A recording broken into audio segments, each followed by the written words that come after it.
Islam, Islam, Islam, and welcome to Sisters Standing on Law. This is your host, Annie Eda L., along with my co-host, RVBey. Islam, peace and love to all. How are you today, Annie? I'm doing much better. much better. feeling a lot better. Less cough, less stuffiness, but a lot better, I'm happy to say. All right. Hey, did you get my text, my last text?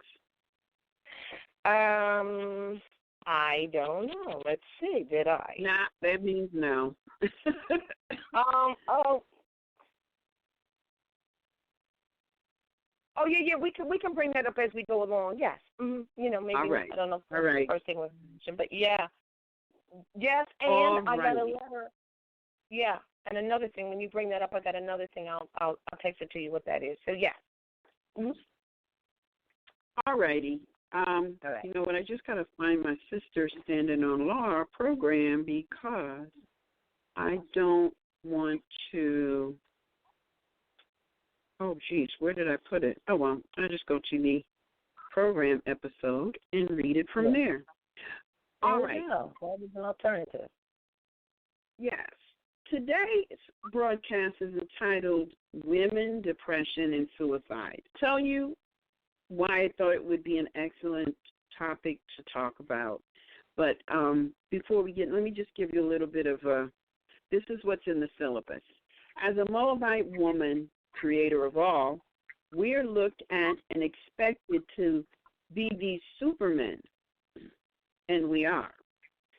No one sees, comprehends, or appreciates the enormous expectation that is put on mother to the point you can never just let your hair down even for a moment. We have to be strong for everyone, and no one a lot of times is strong for us, which leads to drinking, depression, and thoughts of suicide. Now, so for many of you, some of you may have seen the movie. May have seen the movie Surviving Compton with Michelle A. And I loved Michelle A. when she first came out, and I had her first album, but then I didn't hear anything more after that. Never knew that she went through this type of abuse and survived it. Many of us women, we've gone through similar types of abuse, survived it. Some of us are still working our way through it. And then I watched a couple of interviews that she gave about this, and then she mentioned that she was doing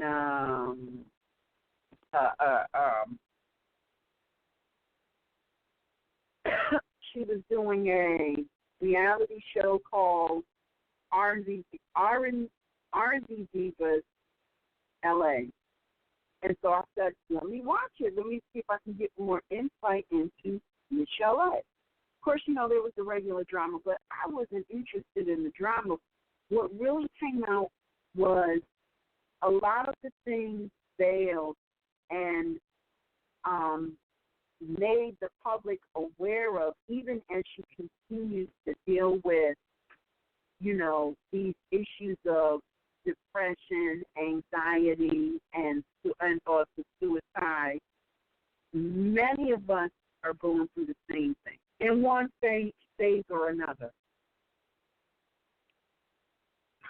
Or I should say one fashion, one form or another. Everybody, sons and mothers, we're going through this across the board. And for a lot of us, we don't know why.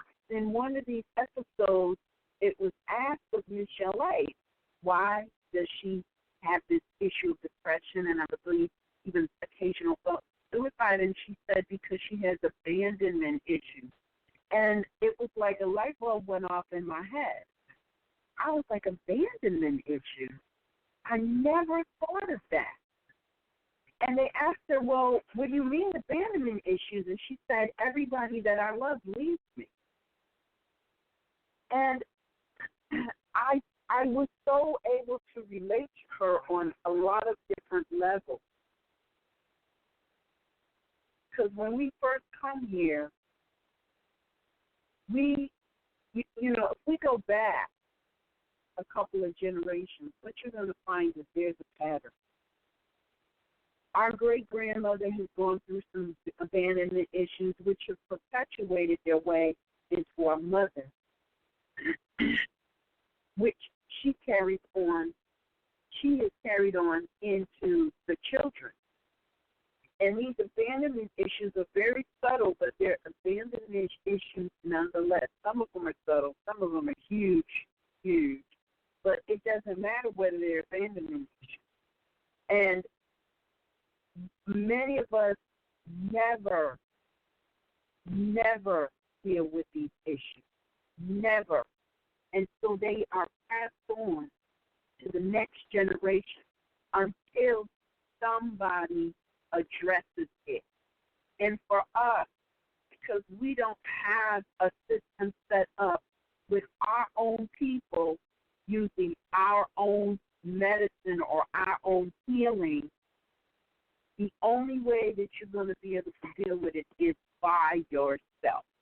Meaning, you're going to have to be looking for a way to figure out what is going on and how you can figure out a way to deal with it, because we don't have anything set up for us at all. So I thought that this would be an excellent issue to talk about because of this. You know, a lot of people, they put so much on mothers. Every time there's a problem, it's mother, and rightly so. But at times, you know, we need to recognize that mother is going through issues as well. And sometimes you just need a break. Just a break. Just a period for you. But most mothers don't have that at all. You have to be in charge 24/7. And if you're not, everything falls to pieces. That's just the way it is. And there's nothing that we can do that's different. So I thought that would be an excellent subject because I know it's affecting a lot of mothers across the nation. It's affecting the sons too, but listen, it wouldn't be affecting the sons if mothers was allowed or able to deal with it prior to having the son. Then it wouldn't be a problem of the sons. So if we can get the mother, you know, to deal with it, to look at it, to recognize it, and possibly if a couple of mothers can get together in groups of 2 or 3 and start talking about it amongst ourselves and coming up with solutions, then maybe we can begin to deal with it in a more holistic manner that will help us as a nation. So that's my topic. Well, you can hear me okay, right? Can you hear me? Hear you. Oh, okay, go ahead. Well, I had heard you say something about there's no place, there's no real place for us. And when you said that, I'm like, well, there's all types of counseling situations that are in place. I think it needs to be specifically noted that there is no place for we as the Moabite mothers dealing with the issues that are on us that are established and being exercised or processed, I guess, through the same groups that would give counseling, can't give counseling to us because they're the ones who are and we will not accept the fact that is the reality. We will not accept that. So we got a lot of women that are qualified to do counseling in terms of their personality, in terms of their abilities to be, it's really all astrology, to be honest, but they may be qualified with their personalities and abilities, but they believe in the system that has put us in, or that we have allowed to put us in the mind frame that we're in. Let me give you an example, because it's very passionate to me that I just found this out. We don't have eyes to see beyond the reality of what's going on and how it affects our family. Since we're mothers or taking care of home, we don't seem to be able to see this. But in today's society right now, and what they're doing today, is they are taking the child away from the mother, and in many cases now, this is the new thing, giving it to the father, the daddy, all right, and then giving the daddy stipends, welfare, food stamps, giving him an apartment and everything, and then on top of that insanity, going to approach her and attack her and charge her with child support. Now, I'm going to tell you right now, that is absolutely out of order. What group of family of people would allow that to happen? It's not that it's against the son, but the son came out of mama too. And don't tell me, well, she's on drugs, she's a crackhead. Well, whatever, that might be her problem. Let's fix it. It's a moral problem, or she may need some help with that, whereas that there's no place that we will go to do that for ourselves. We think if we go to these places, we're going to get help when they're the ones that are stealing your babies. If they're not stealing them to give them to foster care homes so that their people can be stay employed and they can make finance, which is a whole other thing, every day that child is at a foster care place. Because remember, these people don't have a product. They don't sell anything. We recognize that they're commercial, or they're here to do commerce, but we don't recognize, well, okay, no problem, so what's their merchandise? And we don't see that we are it. That we are it. So at this point, if they're taking babies, first of all, from a mother, and then attacking her to charge her with child support. She supported that baby in her womb for 10 lunar months. I mean, we don't even want to get into that. It's just crazy. It's absolute absurdness. But I say this to say that we have allowed it to go this far, even when we were attacking the sons for child support. It was wrong. People, that is wrong, because it may be a moral issue, but it doesn't belong in the hands of anyone who's making finance off of this moral problem you have. We have. That was wrong. To do it, period. These people aren't your mother or your father. We got issues where we need to teach our sons and daughters how to be better mothers and fathers. That's a fact. But now it's going so far where they're taking the child from the mama, and the sons are allowing it. Then I have no breast to feed, nothing. And they're setting them up in these apartments and homes and stuff, and then coming after you, mother, for child support? Are we really going to let it go that far? Look, I don't even have that issue in my personal situation, but I feel for the entire, any nation of people that would allow that. So that's all I got to say. I got to say this. That is enough to make you feel depressed. It ought to be, because depression is really an opposite side of anger. When you're angry, that's how it turns into depression. It's in that process, all right? And the reason you're angry is because you think there's nothing you can do, that hopelessness and that helplessness.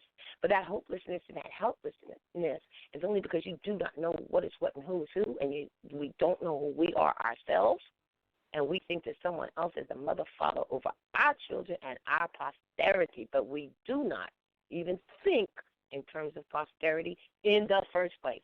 We never think about our future, our children's children, our grandchildren, great-grandchildren, whatever like that, family like that. We have been lost to even think that way, to even put energy into anyone in the family who may have a challenge or issue to bring them whole or make them all right again or whatever, so that they can continue the family legacy, which is what anybody should have common sense enough to want to do. If you should discover that someone is, not fixable, I'm going to use that for the lack of another term, well, that would be you discovering that in your own home. But you don't let other foreign people who are trying to make finance off of your misfortune or whatever, or cause you misfortune so that they can make finance. You don't give those situations to them. So it would be enough to depress any mother if something like that was going down, because it is going down and it's coming down hard. We are seeing it now where they have really started this process. It's going to destroy. It's not enough to destroy mothers already that anybody would take their child that doesn't have loving care, concern, other than to make finance. Well, now that they're going to give it to the father or give it to really anybody, this is enough to make a mother feel not good, but worthless and depressed. I yield the floor. So I feel depressed for them. All right. So, let's see. I guess what we'll do is open up the lines and start taking. Before you said you wanted to open up the phone lines? Oh yeah. Yeah. But you know what? If you do you have callers on there on the phone line right now? Yeah. Okay. Well, then maybe because we can take this into another place. Maybe we need to just mention it. Well, we can mention it before we go about some of the nation's processes with the paperwork and stuff like that people ought not be doing. Do you want to mention that after we finish opening up the lines? Let's just, yeah. What do you want to do? Just wait. Just stick it in now. All right, cool. Go ahead.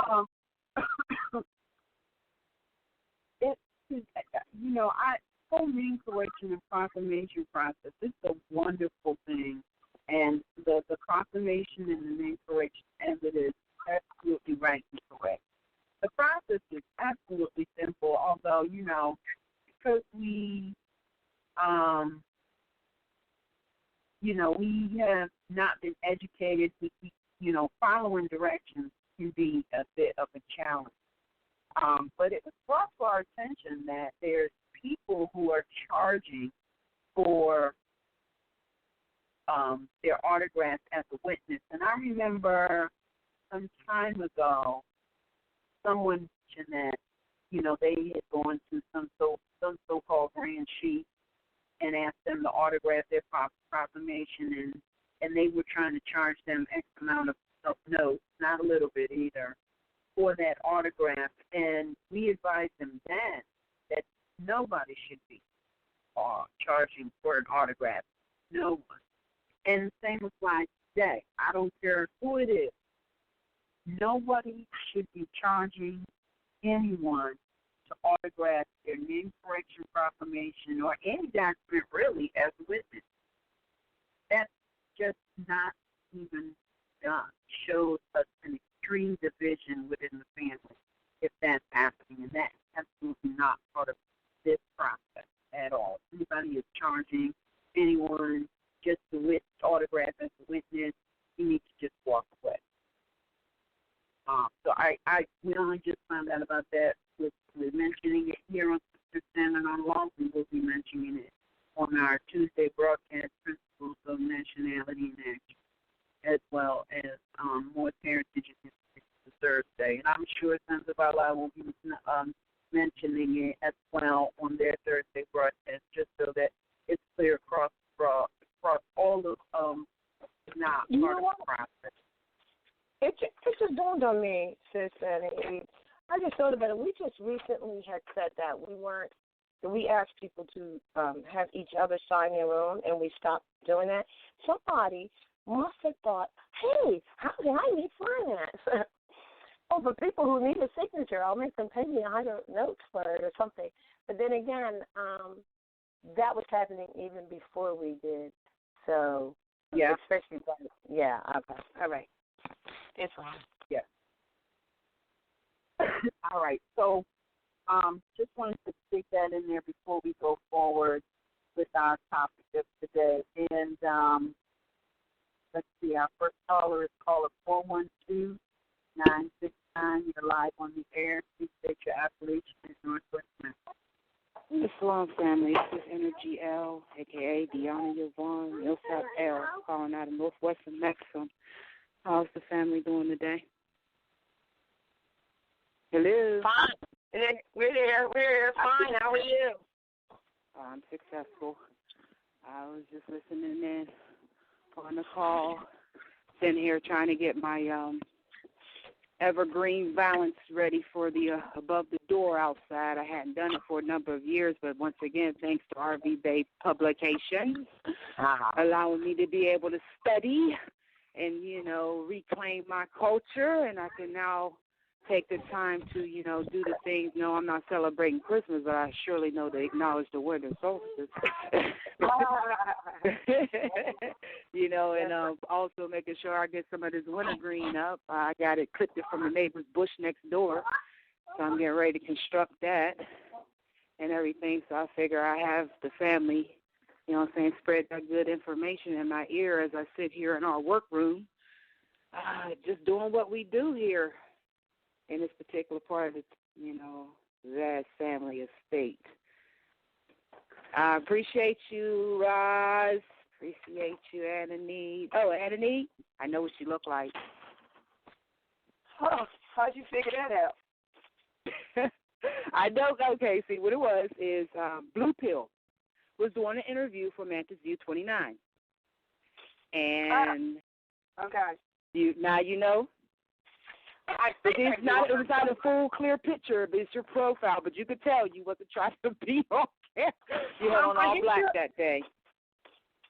Oh, well, were we at the Ellis Island? You were. It was you and Roz, and I'm assuming Ms. was there because Roz, you made mention to your son. You was like, and son. And I guess Blue Pill or Red Pill, one of them was doing your interview, and it was their launch of their Know the Ledge radio, I think it was. And because I was listening to Man, I was taking in Man's View. I really don't know what you're speaking of, but since you said it's Mantis Views 29, I got a direct connection with them. I'll find out then. We'll figure it out from there. Yeah. I got the direct connection there. So I'll say, because I really don't know what you're speaking of. I thought I did.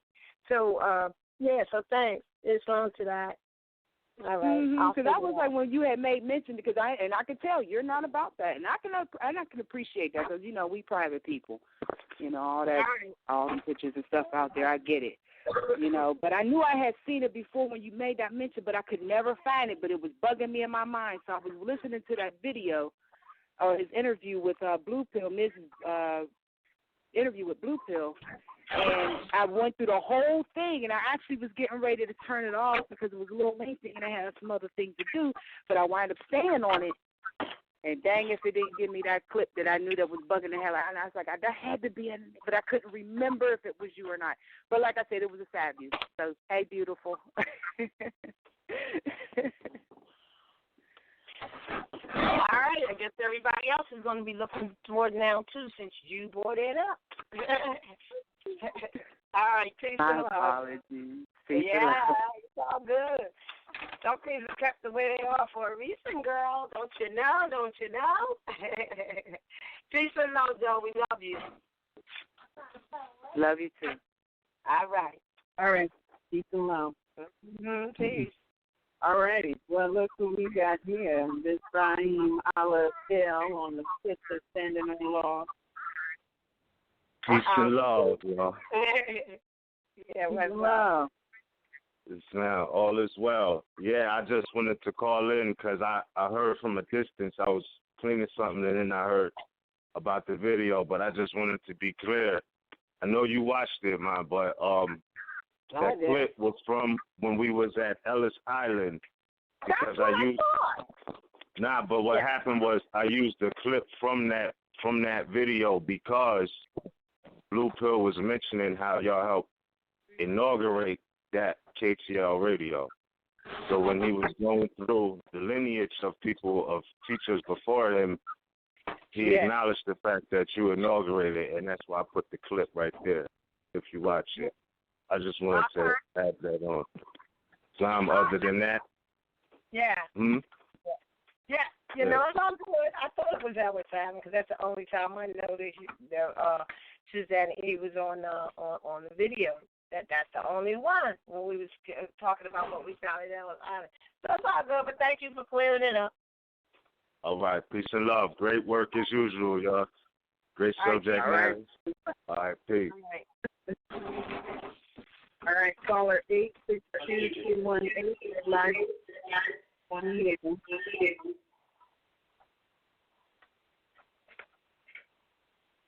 Islam.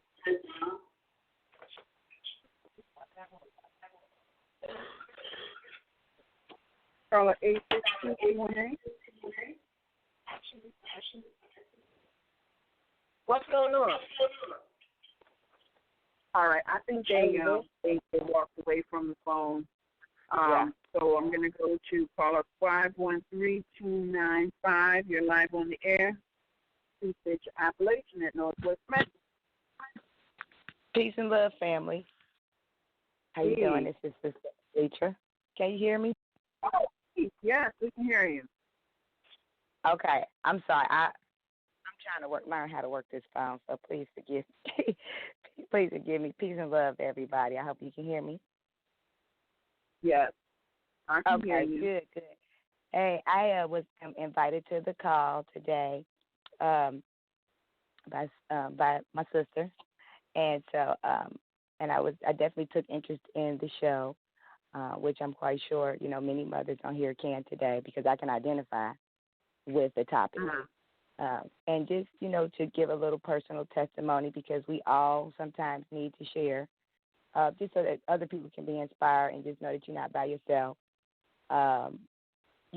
Sometimes as a mother, I'm a mom of two, and as a mother, we are expected to do a lot. And I didn't realize that until I became a mom. However, as a young girl, I would recognize that in my mother that she was dealing with like 3 personalities. And I would always just wonder how she dealt with 3 personalities plus my dad. That's another personality plus her own. Right. And sometimes you have moms like my sister who has like 8 children or other sisters that's got like 9 children, 10 children. And that's a lot of different personalities to deal with, especially if you're by yourself. And quite honestly, sometimes because of the situation we're in, even with having a father there, sometimes you still by yourself. And that's even more frustrating. It's even more frustrating, because you look to your partner to help you, and he all thumbs. And so, sometimes we find ourselves breaking down or just having issues or, just wanting to have a moment to ourselves, but then we feel guilty. It's been a lot of times that I just wanted to take time to myself, maybe get me something to eat. But I'm like, I can't do that because my children, what kind of mother would I be? And what I learned is that in this society, we have these social ills because we're not living our culture. We have somebody else's influence telling us how to be a mother, how to look, what to do, all kind of just influential thoughts that don't have nothing to do with us. And I mean, it's a lot of pressure. So I think that, sometimes I've even talked to my mom, and you, as mothers, you may say, man, this is a heavy load, it's a burden. Don't you say that, you God take one of your children from you. You say, well, dang, mommy, I can't express that it's heavy. Yeah. It's almost like, it's taboo for you to say you're tired. And I think that we have to understand that we have to, as mothers, I mean, and a lot of this, I mean, for those of us that's already mothers, it's past tense. It's already done. But still have any days where you decide that you want to bring more children into this, world, onto the earth.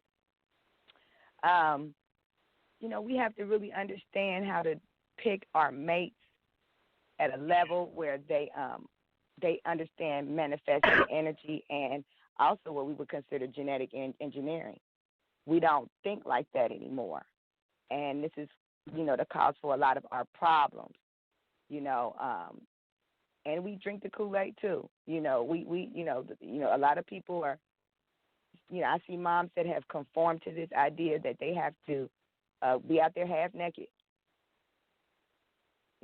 nowadays. And just emulating all kind of sexual innuendos.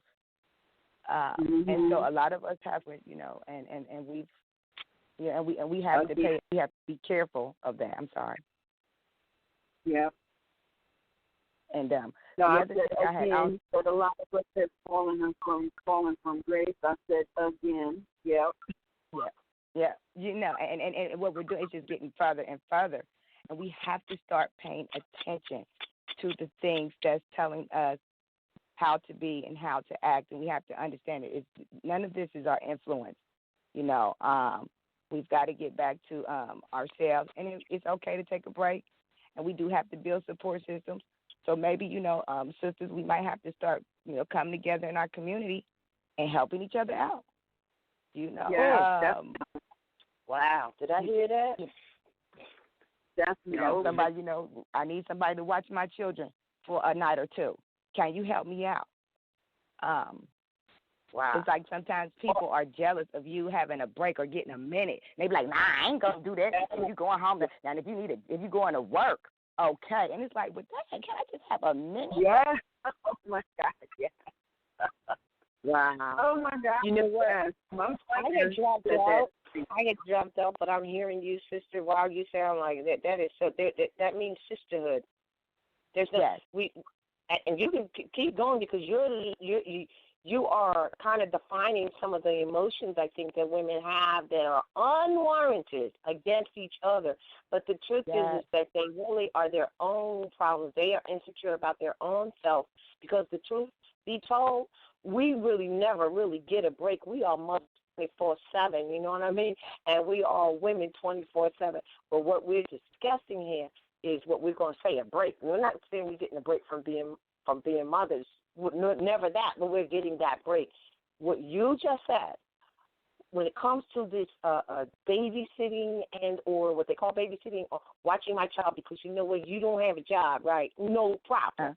This does. This one does. That one does. That one does, and that one does. Let's set it up so you watch the children and you get to be able to be compensated to be able to eat, to do what you got to do daily. What is so difficult about doing that? Nothing ought to be difficult about doing that. Not a daggone thing. But we just will not do it. So you go ahead and tell them what are the reasons why. The jealousy, what else? Jealousy is the biggest thing. We've been taught to look at each other like enemies, and we have been conditioned to not help each other. And so we have to learn that it's not always looking for a dollar either. Because if I have 2 children and I need somebody to watch my child, well, I might not have that money. So we have to think about those things. And, in order to stop perpetuating this system anyways, stop looking for money. I mean, it's just certain things that we could do to end all of this madness. Hey, look, I might not have no money, but my husband, he's good at fixing cars. So, if you got an issue, we can, fix it. Oh, right. Barter. That's the barter. That's the true barter. You got something to sell. And remember we were talking earlier, all these people say, the Europeans here because they came to do commerce. And we said, okay, let's put it on the table. And what is their product? Nothing. They don't sell anything. They don't have nothing to sell except for you and your babies, your freedoms, and you're it. But back to what the sister said, you're right. May not even have to be finances that is given for watching a baby, but it is a sisterhood. And so if you don't even want to take any finance for watching the sisters, because as you said, you don't need to, or the sister won't take finance because she doesn't need to in order to maintain or sustain, but she's still watching the child because that's what she do. And so what happens if one day she says, oh shoot, I am short today. I need $20 or $100, whatever. Then you would not even hesitate if you had it to help her, right? Mm-hmm. Or him, or whoever. It's not about the finance, but you said we've been indoctrinated to believe that it is. But I still say, what if there's a sister who, as you said, it's not about the finance, right? Not. But she doesn't have a husband, a houseminder with her to help her pay the whatever the household is. She might be a good cook and you can't cook. I'm just saying it could be anything she can do that you can't. Maybe she can sew. Maybe she's a seamstress. Maybe she can do hair. Maybe she can, make jewelry. You just never know what kind of talents are inside of people that we can use to support. I mean, because wherever there's a weakness in one, there's a strength in another. Yes. So at the end of the day, we have to start looking at each other for the value that we have, and stop looking at each other like we're invaluable. Oh, you ain't, I don't want to do nothing. But you know what? I learned the lesson, too, about this word valuable and invaluable. Because something that's valuable, it can a price can be affixed to it. But something that's invaluable can never be priced.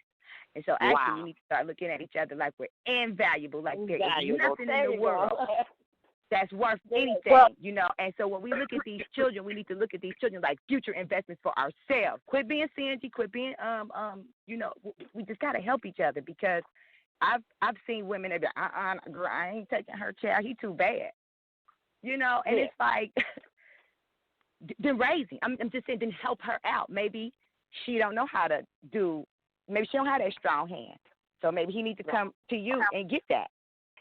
Right. I'm sorry. Right. Everything that you're talking about, and if people are listening, because let me tell you, my mother, when my children were young, my mother would only babysit my children if I was going to work. That's it. If I was trying to do anything else, none of us has escaped this. We're all under this modern European patriarchal way of thinking that is designed and set up to attack mother. That's all it is. And but then can I get in on just that part right there that you said because it jogged the memory? Sorry, go ahead. Can I get in on what you just said about us being in this patriarchal system? I just wanted to get in because you had jogged something that I did want to say initially. So I didn't want to cut your energy either. No, go ahead. Okay, I wanted to say, because we live in a system and in a society right now in terms of under this Roman Catholic, society, that religious society that, they have the people under. That society has no use for mother, and it never, respected mother in the form other than looking at that woman as, either bringing in, slaves or them passing in down their royal line of blood. But other than that, they didn't look at women other than anything other than that. And because everything in that society is anti-mother, they keep talking about anti-Christ. No, it's anti-mother. Everything about what they do is anti-mother. And we are starting to, we do it ourselves. And so what they've done is they've implemented the Feminist Act, and that's the Kool-Aid that we drank, for real. We out here working. We want, you had a few women out there that wanted to go and work like the men, so you at the house. You got to get a job. And the biggest job that you have is raising those children, because those children, that's the nation. That's the biggest job you have, and they have made you hate your job. They made you feel like you didn't want to be barefoot and pregnant because they just gave it a negative connotation. Always, they always do that, And we have to start understanding that we're supposed to be fruitful and multiply. Supposed to have babies out here, and we're supposed to be raising these children, but you can't raise a child if you're not at home, and you can't raise a child if you don't love your sister, because it takes a community. It takes a community. And another thing that I was looking at Facebook, and it was here where I'm at, and it was this lady, and she was in a barbershop with her son, and this little boy bucked out, and all these brothers got around this little boy, and they was like, nah, you got to stop. But what they did was they got that little boy together only to put him out with his mother. And what we need as well is we need strong men in our community when these little boys is growing up to say to sisters, sister, we don't mean to get in your business, but, is it a father at home helping you? And she could, honestly say, no, it's not. It's not. Well, do you mind if we have to set things up and places our babies better, and everybody got to get on board. Everybody got to help. But women, we got to start, letting these men help too, because sometimes women can take on more than we can chew, because I know I have. And then the men don't feel like they got to do anything because we've been doing it always, we always doing it as well. So we got to be careful of that also. I yield. That's right. That's right.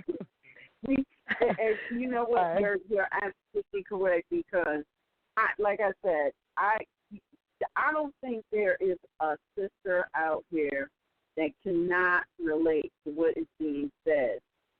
We've all experienced this in some form or fashion.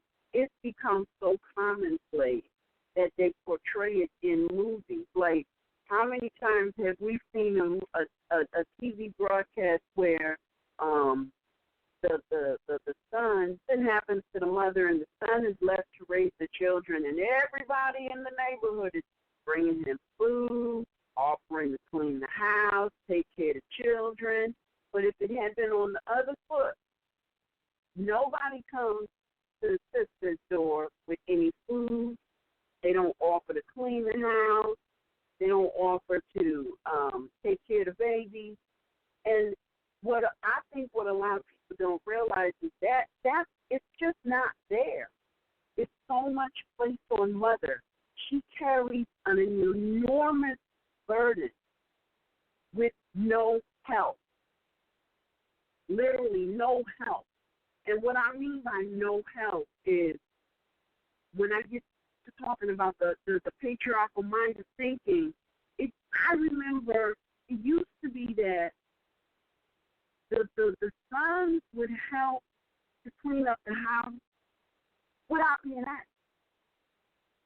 The daughters too. Because see, if the children is putting it on mother, the maid is putting it on mother, the parents is putting it on mother, society is putting it on mother, mother is collapsing under the weight of everybody putting it on her, operating as a community. But mother is they're treating mother like she's the community. That's just her. But there's a whole bunch of people around, and no one is really assisting. But everybody wants to, talk trash about mother and never take the time to look at all that she is carrying, all that she is expected to carry. And don't falter and don't slip and fall, because that's your fault too. Mm-hmm. It's it's a wonder that more women are not committing under that. That's like Atlas walking with the world on his shoulder. Don't slip and fall. It's a lot. But you know what? And I also want to know. We know that it is for her. We know that, mother created this message. There's no doubt about it. Mother created this. We know that. And we know that she got to fix it.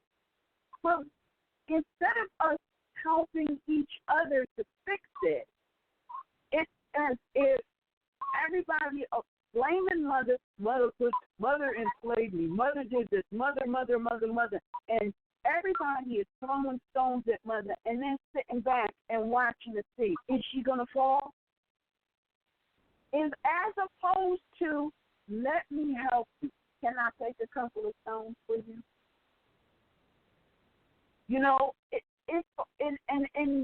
It to me, it's like this is the mental enslavement, the patriarchal system or mindset of the modern European manifested in our entire Asiatic family. And even in many of these so-called conscious Moors, everybody is keeping the world on mother's shoulder and never one for you. And it's not just one time that she needs it done. It's like, okay, this comes around every day or every week. Can you do it? Can you help take something off of my shoulder? It's like we have to fix ourselves, but we're so inundated with so many other stuff that we can't even fix ourselves. But we're the ones that have to turn this around. I was waiting for that because the truth is women have already fallen. I mean, let's get to the true history and lessons and divine lessons.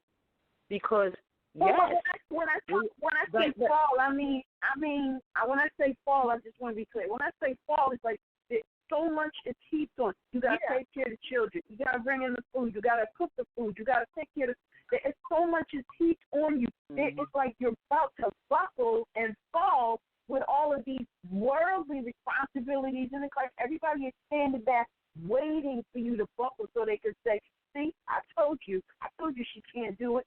You know what? Yeah. Even with all of that, some of us are still doing it. But more of us are doing it if others would stop standing on the sideline, wait for us to fall, and walk over and ask, can I do something for you? Don't say, I'm going to do this for you, because the thing that you choose to do for me might not be what I need for you to do. How about you just sweep the floor? How about when I go and pick up the groceries, you come out to the car and bring the groceries in the house? And put them away. And put them away. Right. It's little things. How about, how about if you see that the floor needs to be mopped, mop it. I didn't even. Like, I tell you, I've been a single mother for a long time. And my grandmother, God rest her, she said to me, when I started having all these children, she was like, don't you worry, baby. When they grow up, they'll be a help. My babies are grown, and they're not a help now that they're grown. But they were a big help when they were younger babies. Now that they're grown, they will sit and watch and ignore. And that is what is happening across the nation. Everybody will sit and watch and ignore. And it's like, we already have enough on the plate. How about you don't add to it? How about, hey, I noticed you've been sitting at the computer for 5 hours. Why don't I go run the bath and you get in it for a minute? You've been sitting at the computer for 5 freaking hours. How about I go sit in the bathroom and you get in it for a minute? Burn candles and put on some sounds of nature and you chill for a minute. That will charge you up for 10 hours. Yeah. As opposed to tearing you down. Everybody participates in tearing mother down. Every single way. And let's not talk about the sound in this whole, the sexual thing, because the sexual thing is blown so far out of proportion. It's like, for a mother, I don't care what any woman says. If any woman is being intimate with a guy, your inner emotions is being tapped into. Mm-hmm. So all of this nonsense that's going on is just tearing mother down even more. So everybody is participating in tearing down mother, even some other mothers. That's right. Is there any wonder why women today more than ever in the history have extreme depression and are committing suicide or attempting to commit suicide. That has to stop. We can stop that. We need to go back. We need to go back to being a help instead of a hindrance. Well, I mean, what else? What else? We got to think about what is it doing? What is it that we're saying? I've traveled all up and down the East Coast, and I just listen. And the things that I hear people saying about one another, and the things that they're doing, it's no surprise that we haven't risen. No surprise. Right. You know, and not losing sight of the fact that, yes, she's the first teacher. Some of these things that you're speaking of have occurred because of infiltration of the family. Mm-hmm. Yeah. And indoctrination. And that's really where it comes back down to, you know, and that's what's being brought into the further division of mothers. So we're not, you know, so we don't want to, you know, you don't get it wrong or anyone to get the wrong idea here. Not that they would, but they have already because of the false indoctrination of what family is. And we know that we've lost what family is, because if we hadn't, you know, we would understand what that nationhood is family. That government is family. You see what I'm saying? And so we know that right. That is really the issue of uplifting fallen humanity. It's starting with, where is humanity? In her womb. So we bought into these other indoctrinations that actually divide family and has done so successfully. So the first teacher, that'll go back to that, is her. Some of the things like, oh, well, why don't you just sweep the floor if it needs to be sweeping? I know mothers, and I know some sons who have told me that they learned how to do all this stuff because their mother taught them. Taught them how to do that, you know. And so when you go away from your culture and you're not teaching that, then it still all goes, everything goes back to her. Everything literally goes back to her. So what we're saying is, with the mother or sisterhood, is that's what has to be repaired first. It's like, where do you start at? Well, it starts when the child is in your womb. It starts from when you are raising a family in your home. That's where it starts, sisters. That's exactly where it starts. So if these things are not done, it's because they have been failed to be taught. So now then you're like, well, where do we start at? Again, back to where do we start at? And it still comes back to her, to mother, because everything is inheritance from her. So what we're saying is, sisters, we're going to use the terminology sisterhood, and you have brought out some things where sisters don't assist each other to even know that that's what they're supposed to be doing in the same culture or our creed of our family, and we wouldn't have these problems that we have. We wouldn't have, like, in other words, the problem with the children is really the problem with the mother.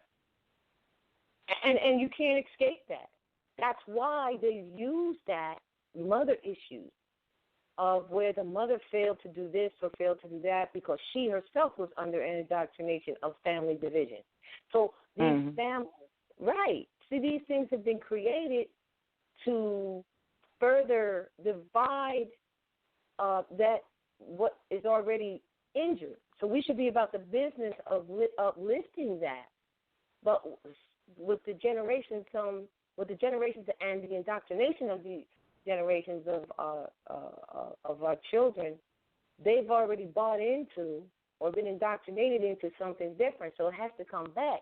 It's all got to start right back from the beginning, which is in her womb, the first school womb. So then it all goes back to the sisters. It's like we have to have that understanding of who we are and what our responsibilities are and our obligation to society, because every child that comes out of the home is put into society. So if they're lacking these things, then, someone is out there to take advantage of the fact that these things were failed to have been done. I think you understand what I'm saying. It still comes back to us. It is on us.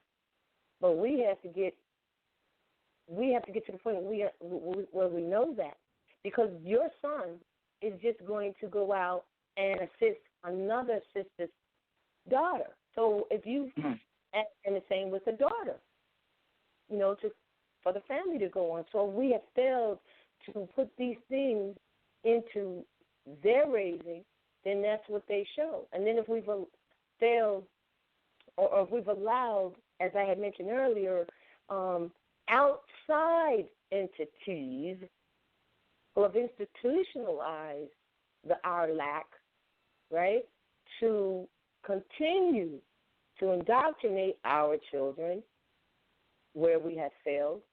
So when we go back to, well, why can't we assist each other? And if you're able to watch the children, watch the children. You know what I mean?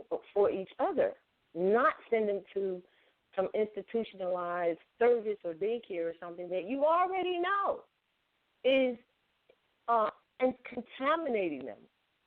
Can I add? Sure. And before I leave, I'd like to add the other thing too. I think, and this is what dawned on me. It dawned on me the other night. I was writing up a piece, and I was writing up a declaration and devotion. Just it's for myself, and just really ask myself, who am I declaring myself to? And as I, made my declaration to the prime creator, I realized that the 5 principles of life, a lot of things, a lot of those things that we just don't think about either. So I think that we have to start looking at people and measuring them by those principles. And I think sometimes we could lose sight of that. And we have to measure ourselves by those same principles. And I was, the other day I was in here with my son, and he had did something like ate up all the food, right? And for him, he felt like I was being petty because he felt like I was arguing about food. But it wasn't that I had to teach him. It wasn't even about the food. It was the principle of not being considerate of other people.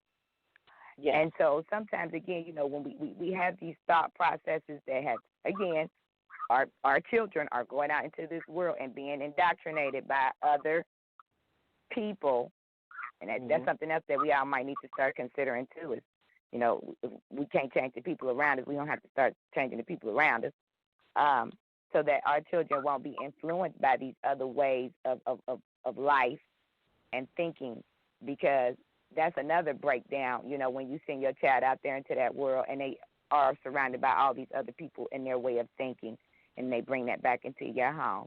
It's a lot of competition that we as mothers have raising children with the outside world. And then one other thing is that the other thing for us to do as sisters is just stop looking at each other like competition. The one thing that helped me get through life and not have jealousy of other sisters, where I can look at all sisters as beautiful. I'm not looking at her like, oh, she thinks she too. I'm actually thinking, wow, she is beautiful. She is cute. I actually believe that because I don't have a problem with me, first of all. But secondly, I've realized that there is no competition because there's only one me. And there's only one you. You can have a twin sister. That could be identical twins, but you're still unique. You got your own special design, and you have your own way. And so as long as we can, if we can have that thought process, then I think that it would be easier for us to love each other and easier for us to help each other. Because right now, these people got us looking at each other as competitors, and we're looking the wrong way. We're constantly looking the wrong way, and we need to start understanding that we are being duped and we're being played against each other. And then one last remark, what you said about the brothers, there was this lady, and I don't mean to like advertise or advocate, and I haven't read it myself, but I remember one day I was listening to this European Christian channel, because I think that was the only thing I could get on my radio at the time. And the lady had talked about how she had wrote a book called Raising Another Woman's Man. And at first, you know, with my indoctrination at that time, I'm thinking, yep, you know, because I know we done raise other women men. You know, we done raise these men, and then they leave us and go with other women. And that is not what she was talking about at all.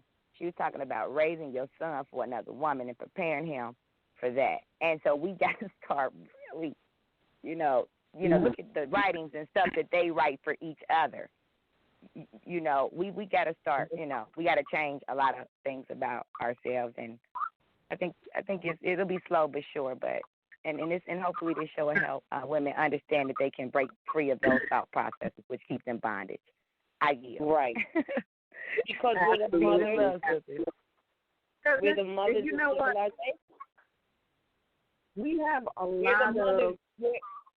I just wanted to say what you just said is we are the mothers of civilization and civilization principles, and we got some people that know they're the daughters. That's all I want to add. They call themselves that. We have a lot of sorry. We have a lot of habits that work against us.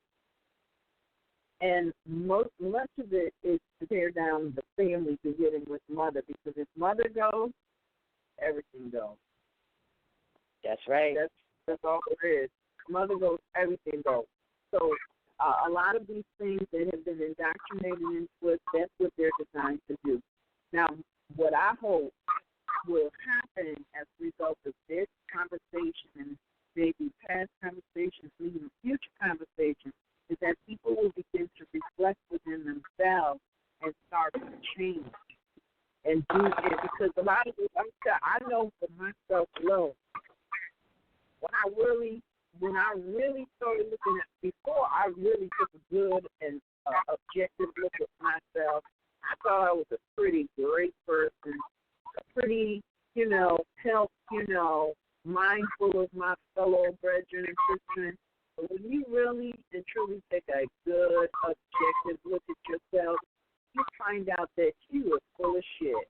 You ain't doing nothing but feeding your own selfish ego. And you don't give a shit about, I'm using that word, you don't give a shit because it's just that serious. You don't give a shit about nobody but yourself. But you had on these rose-colored glasses that the modern European gave to you that helped you to think that you were uplifting fallen humanity when in fact you're tearing it down.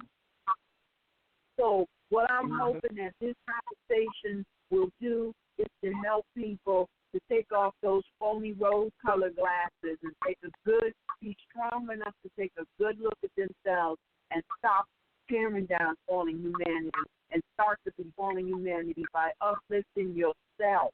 Because I don't care where you are, we as a people, we have so much crap in our head that is working against us.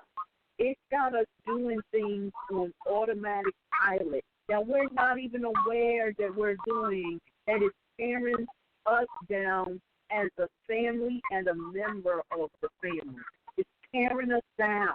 That's why we've been limping along all this time. And it's past time. It's really past time for us to voluntarily take the initiative and turn that around. Because in a minute, you'll be out of time. Yes. And you won't have the luxury doing it. There's going to be an energy that sweeps across this nation that's just going to be moving people to the left and the right. Did you help uplift? To the left. Did you help uplift? To the right. And that's all there is to it. So we have to, I'm through talking about this and a lot of things, because I feel like we've talked about these things, we've given information.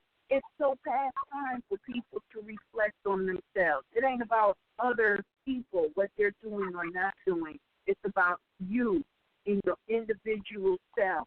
And it's so past time. There's so much information. I've been here with this information since 2008. In 2008, they were getting ready to go into Gregorian 2017, and we still had not had the enough people reflecting so that they can make the necessary change so we can then seriously move into this critical mass, and it moves across the nation like wildfire, not because of yakety-yak talkers, but because people put in the work on themselves. This is where we are. And that's all there is. Islam, but weren't we warned of that anyway by the noble prophet Juali? Absolutely. He said, hey, you're going to need each other. You need each other now. But, hey, I'm telling you, you're going to need each other more later. And so these principles must be definitely adhered to by the sisters because they're the first teachers of the children. You know, but however, as we stand here now, we have to recognize and acknowledge and recognize that we do need each other now more than what we even needed each other before. That doesn't make sense, but it makes sense. You know what I mean? I want to bring in 2 additional calls. I think this one is Jayana. Jayana, is that you? Yes, that's you, Jayana? Oh, it's yes. mine. And then I think this is Alitra again. Is that you, Alitra? It is me. I'm here. All right. And then we have another caller. It's calling 972-839. Are you there? Yeah, Islam. This is Abdul Malik Shaburg, Core Base from Northwest Messenger, the Texas Territory. This is a very important lesson that y'all giving today because I am a son of a mother. And I would like to read a few ayat out of chapter 2 out of the Holy Quran. It's education of Mary and Elizabeth in Zion, Egypt. And I'm going to start at ayat 10. Elihu and Mary and Elizabeth. Elihu said to Mary and Elizabeth, you may esteem yourself thrice blessed, for you are chosen mothers of long-promised sons, who are ordained to lay a solid rock, a sure foundation stone on which the temple of the perfect man shall rest, a temple that shall never be destroyed. We must measure time by cycle, ages, and the gate to every age we deem a milestone in the journey of the race. An age has passed. The gate unto another age slides open at the touch of time. This is the preparation age of soul, the kingdom of Emmanuel, of Allah in man. And these, your sons, will be the first to tell the news and teach the gospel of the good will to men and peace on earth. A mighty work is theirs, for carnal man want not the light, the love of the dark. And when the light shineth in the dark, they comprehend it not. We call these sons revealers of light, but they must have the light before they can reveal the light. Let me repeat that again. But they must have the light before they can reveal the light. What my mother is in her. It is inside of her that shall come out and shine forth as the brightness of the sun. When I see her, I see Allah. Allah is instilled in her from birth me. And ayat 17, before I close. And you must teach your sons and set their souls on fire with love and holy zeal, and make them conscious of their mission to the sons of men. Teach them that Allah and man are one, but that through carnal thoughts and words and deeds, man tore himself away from Allah, debased himself. And final ayat 19, teach that their holy breath would make them one again, restoring harmony and peace. Islam, I relieve the flow. Islam. Yes. And we want to make sure what he just read is chapter 2, right? So we want to make sure that when you hear us say chapter 2, son, that's what we're talking about. That's what we're talking about. Islamism. Islam chapter 2, son. All right. Yes, the chapter 2, I love the Quran, but chapter 2 is one of my favorite chapters because, you know, it's what it is. Yeah. You know, and one of the things I do want to say is that mother is the only one that can give the light to her son. It doesn't necessarily have to be your biological birth mother. But mother's the one that's going to give you that light. Mother usually is the one that's going to give you the light, and that's how you become the chapter 2 son. If you can't take instruction from mother, you're never going to get the light. Never. No. No, another thing he said. Another thing I just wanted to add to chapter 2 before we move on. You heard him say that the sons will be the revealers of that light, provided they have it. And then you heard in there said, and then the sons will teach the other sons. Some people have, misinterpreted and missed the first part of that. You have to first have it. So they're thinking, all right, I'm going to go out and teach another son to teach another son, without realizing that it didn't say that you would just go out and teach the sons. It said that you have to have the light first yourself, and where it went from whence it came. That's why he was ministering to Mary and Elizabeth in the first place, where that was concerned. You got to really understand what's being said. So some will take that and say, well, we don't need to teach, we just got to go and teach the sons because that's what it says. No, that's not what it says.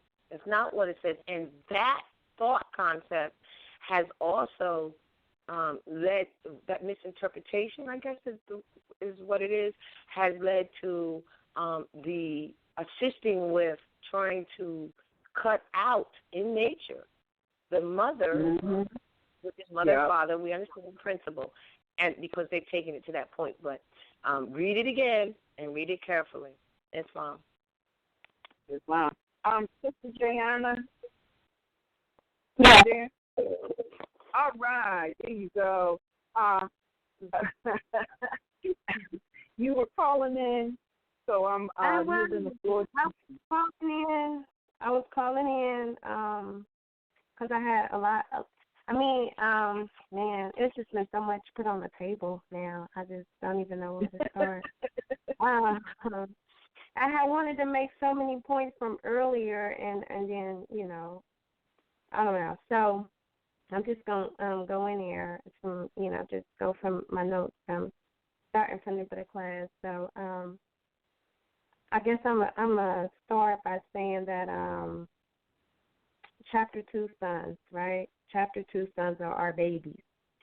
And earlier, Sister Roz was talking about them taking our babies, our chapter 2 sons, right? And then trying to charge us after taking our babies. So one of the things that I researched and looked up, when they take the babies from the mother, they label them as dependent. And in order for them to take them, the child has to be dependent. And so I went and looked up the word dependent in just a regular dictionary. To be exact, Webster, I think is 1836 dictionary, or 1936 dictionary, and it said that it means to be subject to the power of. and or at the disposal of another. And so the question is, who are they trying to say that your baby is subject to? Or what, or subject to who? What power? Not theirs. And so it's just, it's very depressing. That's the title of the chapter, depressing. And so the title of the class is just, women being depressed. And so when I look up the word depressed, you get to press down, to press to a lower state of or position. So they literally are intentionally pressing us down to that lower state, or trying to press us down to a lower state of position of being a mother. Another definition is to depress the spirit or the mind. Depress the spirit or the mind. This is in the dictionary. And it also means to impoverish to a lower or intemporal estate. So to lower the estate, to bring into adversity. Wow. And then that's the definition of when you look at the definition of the shin, it says the act of pressing down or the state of being pressed down to a low state. It also say it even says that depression of the soul, like your mind, like a sink of the spirit, a state of sadness or want of courage. And again, depressing of the mind, a low state of strength. And this one I'm just going to throw out there because I thought it was interesting. It's the number 7 definition of depression. It say in astronomy, a sinking of the polar star towards the horizon. As a person reaches from the pole towards the equator, the distance of a star from the horizon below. I don't know. I thought that was. But so when you hear that word depression and women being depressed, they literally intentionally are trying to press down on us and to lower our state and to lower our position as being mother to that of something of a lower position. So it's So you're also saying that when they do that, then they are purposely making the child dependent after they attack the mother. And the independent means the subject to the power of. And right. And the only and it's just like they're not subject to their power at all. Right. So they're taking away the power.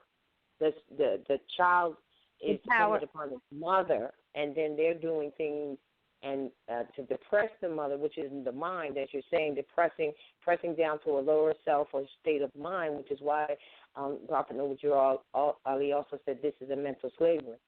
So they're purposely doing that and then labeling the child dependent after they've tried to knock the mother off the square. Exactly. And that's yeah. All right. I'm sorry.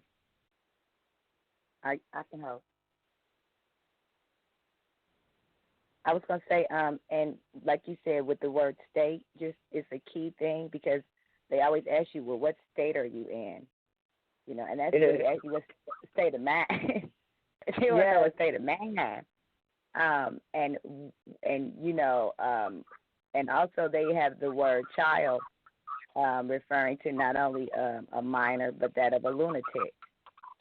And so we have to, and they label a lot of the people as such, which is why they try to do the things that they do and justify their means. So again, we're just dealing with a system that has wicked intent, and we're definitely dealing with evil principles, and that's what it said we were going to be fighting. Evil principles, principalities. That's right. So when you say, I just want to interject, this is so important. When and Gianna brought it out just now, and when she said, well, with the definition of depressing, pressing down to a lower self or state of mind, and now you're saying, yeah, and that's why they ask you, what state are you in? And people don't realize how important these words are, because that's what jurisdiction is, right? Words. So this is why we tell people you cannot be a member or citizen of a union state.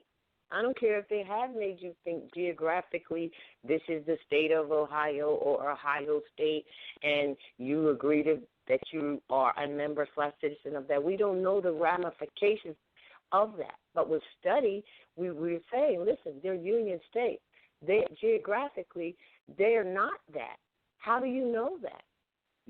From the history, but you can even go to chapter 47, and it tells you where your estate is, which means that it's right here. So how do they get to say, oh, no, this is the state of Ohio or Ohio State? It's not. So when they ask you, when we're talking about depressing to a lower state of mind, that's really what they're talking about, but you don't know that that's what they're talking about. So when you say, yeah, I'm a part of that state, Union State, which was established for the foreign modern Europeans as a sales territory for real, and you say you're a part of that, they're taking that knowing you don't know. You don't know what your history is, you don't know your heritage, and you don't know geography, and you don't really understand anything regarding jurisdiction. So then they assume that, just from that one thing alone. And people think, oh, well, that's crazy. Well, as crazy as it may sound to you, it's real. Very real. Islam. And, yeah, it's very real. So, I just, this whole class today was very uplifting. I just love the subject. And so it just reminded me of something I wrote so well with this class and the subject today. So I just, would like to share it if you guys don't mind. Oh, go ahead. Okay. This is a poem that I wrote. So it's called Love from an Asiatic Woman. Love from an Asiatic woman is one that is so precious and so true. This is a love that can never be undue. Love from an Asiatic woman is one that is higher than the sky, and to try and reach it, it is impossible, so don't even try. The ultimate love is one of giving birth to her child. This is one of the selfless, most noble acts of them all. It is love who protects and provides, nurtures and takes pride in her responsibility to teach and make sure her house is kept neat. This is love. This love is never, ever lost. Even if she transforms her love, it's reborn. Her love still holds on. Her love teaches us to be strong and help us move on. This love is wrapped around her children like an oar in disguise. This is that love that can never seem to die. A love from an Asiatic woman is one that you feel when she walks past you in the street and your heart stops just one beat. This love is felt when she touches just your hand to give you hope, and you realize that this hope is love, and love is your true prize. This love is not just your wife. She's your lover and your friend. She's your companion. She's what you need way deep within. This love hand touch is so divine. In all that she do, she is the rock. She is the star. She is perfection. She is not far. She is the beginning, but she never ends. She has the true power. She has the true power, and when she uses it to shine her light, everyone benefits. So, man, please just stop with the pretend. She is the head. She leads the way. Her counsel is with wisdom. It is with love. So only the fool turns away. But a true son sees the acumen in all her actions and all that she do. Even when she disciplines, it is with love. This is exact. This is the truth. She's never cold. She's always warm. And one kiss on her lips is one seek more and more. She'll calm you down. She'll make you more. She'll ease your pain. She'll remove the rain. She fixes meals that's healthy to the brain. All that she do is so hard to be true, but all that she do is a fact, yes, indeed. She brightens the day and always makes a way. She's mother on a mission. She has no time to stop and certainly no time to delay. She protects. She provides. She reads. She watches. She observes. She analyzes. She's patient and she waits. She's wise and she sees right through an act. So don't be surprised when she's ready and attack. Her next move is for all. She's not selfish, no, not at all. Love from an Asiatic woman is so precious. This is true. If you have love for this woman, then there's just one thing left to do. Ask her, Mother, is there something I can do for you? Mm-hmm. That's right. Dedicated. Wow. Islam. That was just dedicated to. That is beautiful. Islam. It is. It is. It is. We have to post that on the page with your permission. That is so beautiful. Oh my goodness. Yeah, you can post it, Sister Roz. And at the end, I just put dedicated to all my active mothers, sisters, and daughters, and to all the sons who appreciate mothers, sisters, and daughters. Islam. Wow. Wow. Appropriate. Beautiful. Yeah. Wow. Let's see. I had Sister Energy also, but I had to mute her because she had too much background noise. Sister Energy, you there? Yeah, too much. Are you there?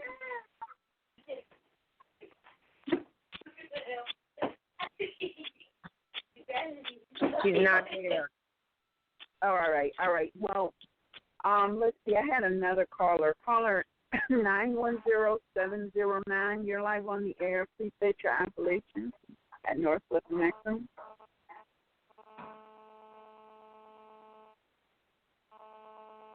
All right, another disappearance. All righty. And then let's see. Oh my. Got quite a few callers here. Let's see. We got Brother Bakari. Brother Bakari, Islam. Islam. I won't be long. I just wanted to, I was just listening to the show, and I just thought that I would call in and say that it's a wonderful, wonderful show.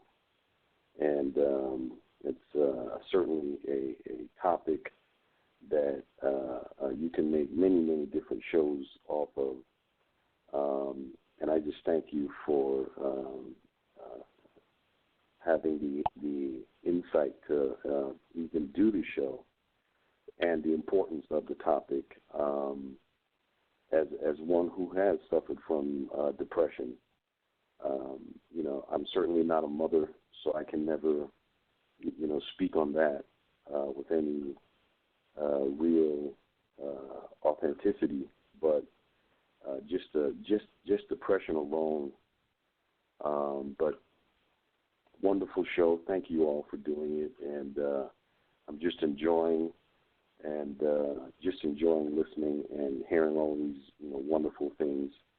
And I yield the floor. Islam. Islam. All right. Islam. Am I still? Islam. Can you hear me? Yeah, I can hear you. Oh, brother, I just wanted to say something before Brother Bakari got out. This is Sister Jayana. Brother Bakari, I love you and I miss you. I just wanted to give a shout out to him. I haven't spoke with him in a long time, so yeah, Brother Bakari, I love you. That will uplift him, that's for sure. Wait, depression's gone. Depression gone right there. All this pressure just went away. And in fact, I spoke with him for so long, and I changed my number a couple of times, and the last time he just showed me so much love, and I just wanted to let him know that I appreciate him. All right. Oh, wow. Great to say, right? Yeah. Well, Yeah, Chuck, go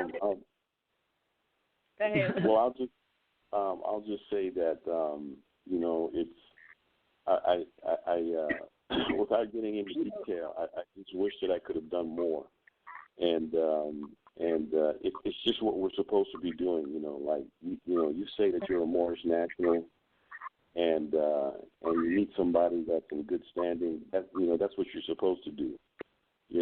And so I really didn't do much. It's what we're supposed to do, and but I appreciate you.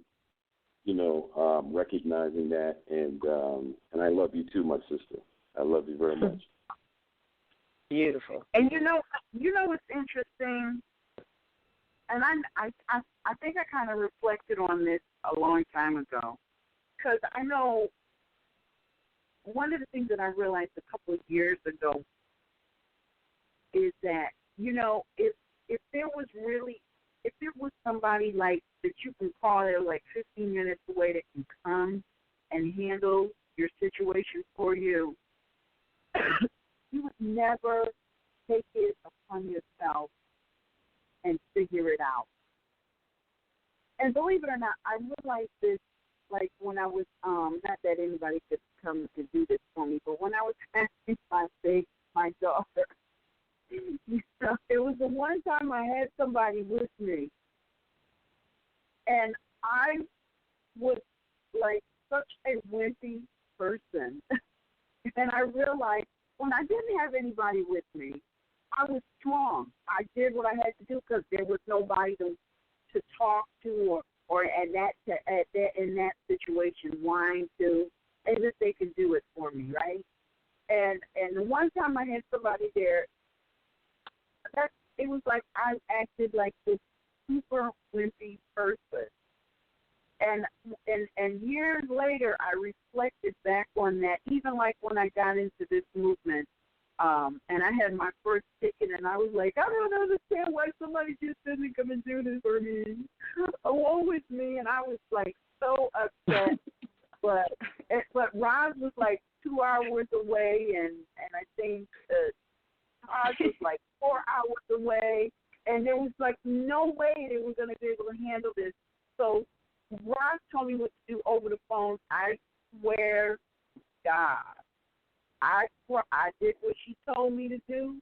I went on my computer and I wrote up the written. I cried through the whole thing, but I didn't. I cried through the whole thing, whining about why doesn't they just come up here and do this for me? But I did it. But I cried through the whole thing. And I think sometimes we're so far apart because we got to do these things situated us strategically on the land so that we have no choice but to do it. But we have to do it because clearly there is something, that there's something that's going to come out of this that we're learning that's going to help in a big way going forward. You know what I mean? Like there's some sort of our mission is caught up in us doing this, learning the lessons that we have to learn, and then being prepared and ready doesn't stop us from whining about it. It certainly doesn't stop me from whining about it.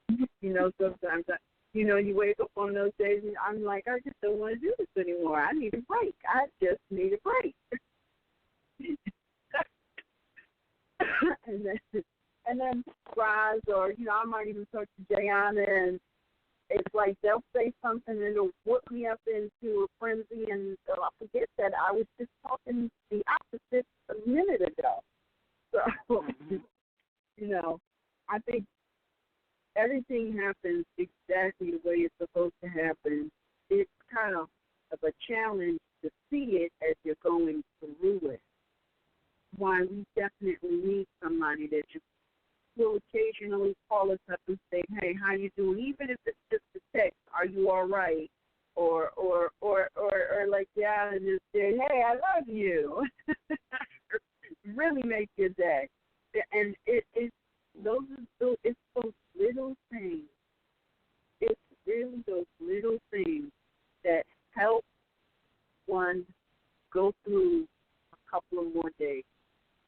And I think if we can just do that, and that's so simple and basic. if we can do that, we will be helping each other. I mean, that's uplifting on humanity, in my opinion. You know, that's what it is. That's, you know, that's all there is. It's just that simple. Islam? Islam to that. Yeah. All right. Islam. So let me see. I think, I'm not sure if I tried this caller. Caller 954-868. You're live on the air. You said your appellation at Northwestern Maxim. Islam. My appellation is Sandra L. And I'm new to the movement. I listen in quite daily on the shows, and I get inspiration. I'm located down near the territory of Fort Lauderdale, so I don't have a big sister movement with me down here, so I kind of can understand that feeling of feeling like I'm doing it by myself. I don't have, you know, it's not really a big movement down here. And it's okay because, you know, I got to study anyhow. But I wanted to call in because I just recently had a baby. And I did, thank you. I did it at home. My husband delivered her, so we did not do the birth certificate. We did not do the Social Security number and none of the corporate ties. You know, upon coming with this information, I realized that that's not an option, you know, but it's challenging for me because I am new and everyone around me is still mentally conditioned. They don't understand why I opted out of these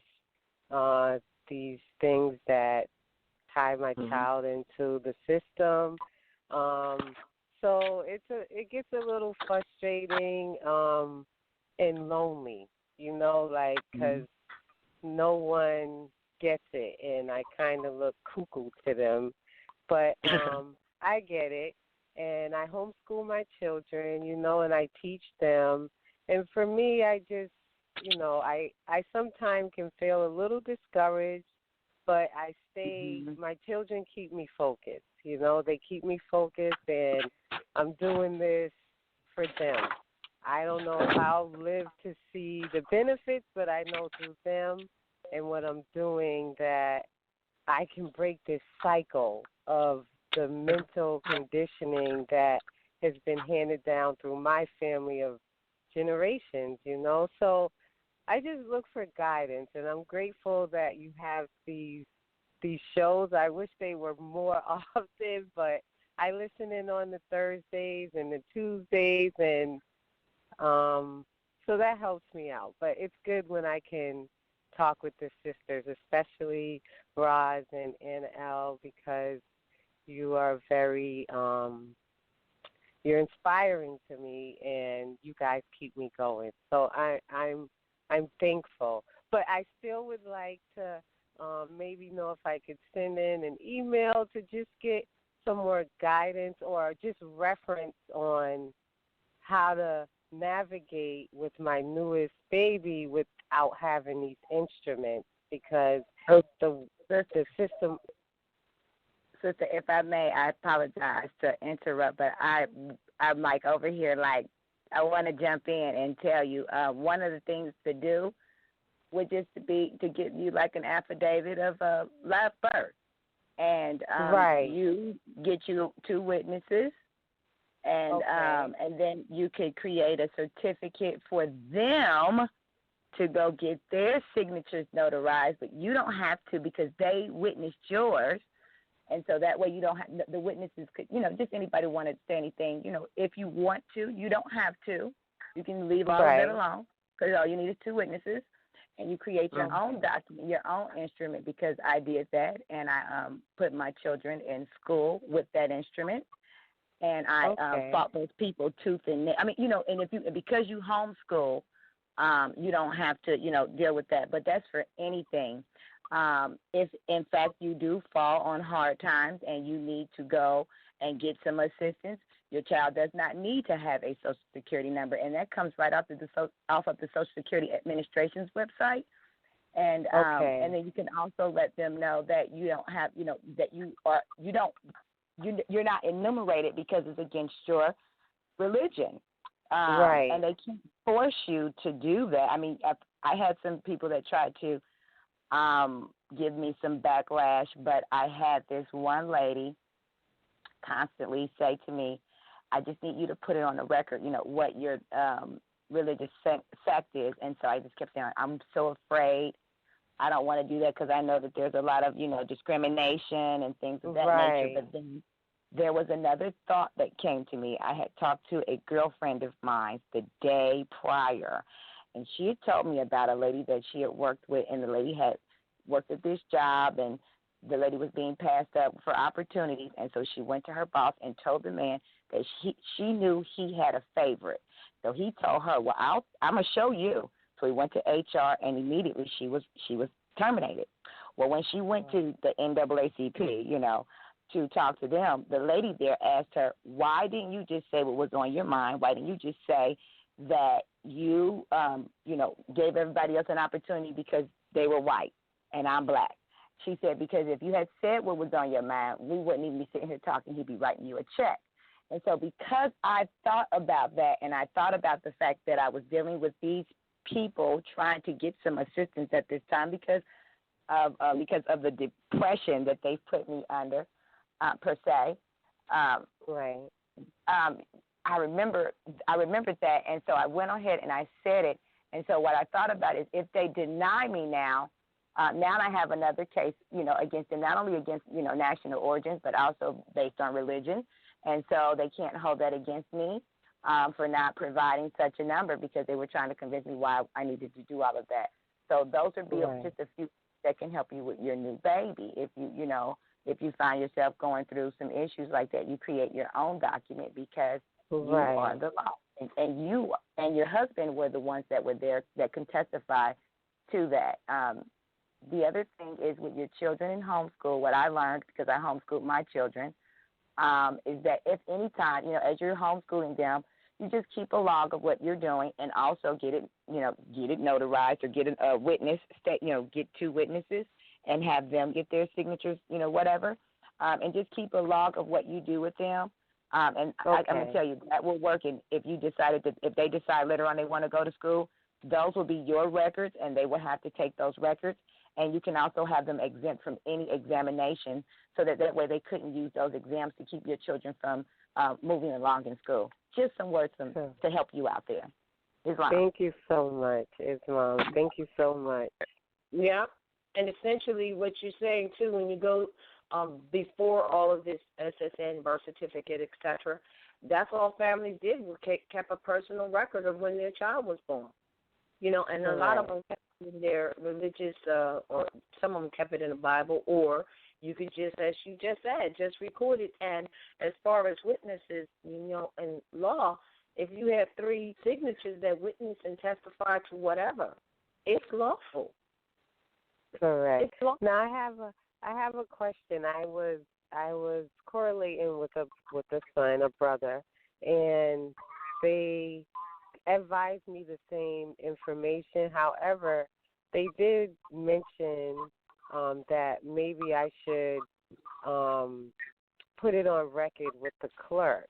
Now, for me, that was I have not done that because I feel like, is it necessary for me to put it on record with the clerk of this county? Like, they are no business of mine, No, you do not. And what they're going to tell you is that they need the original. So what you're going to end up doing is like a backdoor birth certificate process. people need to recognize that these counties are corporations. Correct. All right? They're corporations. More people need to do the research, if not for no other reason than for your own edification of what corporation you are near. Because if you did the research with a few keys, you would comprehend that that's a corporation just like Walmart. So now you got to ask yourself, why would you need to go and register with a Walmart? Exactly. Yeah. Which is why I was like, that doesn't sound right to me. I don't need any acknowledgement. I don't need to put on the record to be anything. You said it right the first time. You said it right the first time. You do not need them to acknowledge you. And you don't. But there's a lot of people who it's like, and I believe it's some sort of here we go, talking about abandonment issue, right? There's an abandonment issue with the biological mother that seems to have resulted in them constantly needing somebody to validate. Wait a minute, there's a background noise, and I don't know where it's coming from because I didn't have the controls. I'm sorry, that was me. That was me with the baby. Oh, all right. Go ahead. Yeah. So you know, a lot of these processes that are being created, and unfortunately, a lot of times it appears as though they're coming from a lot of sons. I don't know why. I wish they would just talk to a mother sometime, you know, so that we can assist them with some additional thinking or, you know, additional information for their thought processes. Because, you know, if you look at the whole birth certificate process, all right, they create a so-called live birth record at the hospital. I've never seen one. This is the municipal corporation, and then the people go to the municipal corporation and they get a certificate that the live birth record exists, but they never get the live birth record.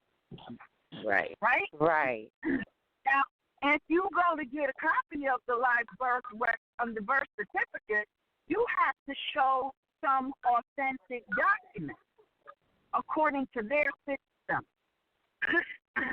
So I didn't. What I've heard people doing is they're taking their name correction and proclamation down to the municipal corporation. The municipal corporation is going to tell them, it's telling them, we can't accept a copy. We need the original. Right.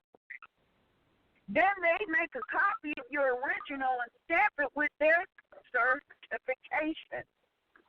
Correct. That is the birth certificate process. Yep. And they don't realize it. But they're going to want an original. You're right. It's just a reverse backdoor birth. And can I just add, too, that a lot of, if you have understanding, you were following the dictates of your soul, which we're instructed to do when you said, no, this doesn't seem right. But a lot of people who may be doing things like that, they don't realize it, that that's what they're doing, and then they start being attacked by the security guards of these municipal corporations because they went down and said, here I am, for no reason. You don't need to deal with them unless they do something with you, and you deal with that lawfully. But when you go down and put all of that on their record, they just sit back and say, okay, let's pick some of them off and mess with them. Just as you said with your religion, it's private. The Amendment 1 protects your religions. It protects your religion. You don't have to tell them anything. And I think you had told me one time where they will ask, and I think the sister on the phone said, well, can you just put on the record what that religious sect is so we can know? Then they'll go find another sister who doesn't know as much as you know, and she starts telling them all about what that religious sect does and doesn't do. Then they go back to the table and try to figure out how to attack those things. Oh, well, we have another sister. She said that she does this or she does that or whatever in her religious sect. And then they start trying to break down those credence of that religion. So you don't have to tell them anything. Religious protection is religious protection. It's none of their own business. That's what it's for. Mm-hmm. And this is what comes through. They'll say, oh, well, this other person, they said they're part of that too. And they've done all their homework because that's all they do, trying to get you to certify. You can't, first of all, you can't certify jack when it comes to a birth record, because certificate means in its nature that some exchange went down. That's why all you can get is the birth certificate, and as Annie said, you never get the real live birth record. And even if you went to get a copy, you got a copy, okay? But you didn't get it, and you're never going to get it. So that's why we know.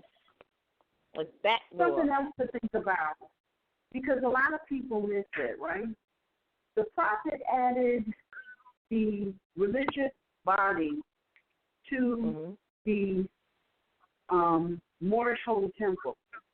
Now, the reason he added that, it was additional protection. It brings you under the first Bill of Rights of the Constitution, American Constitution, 1791.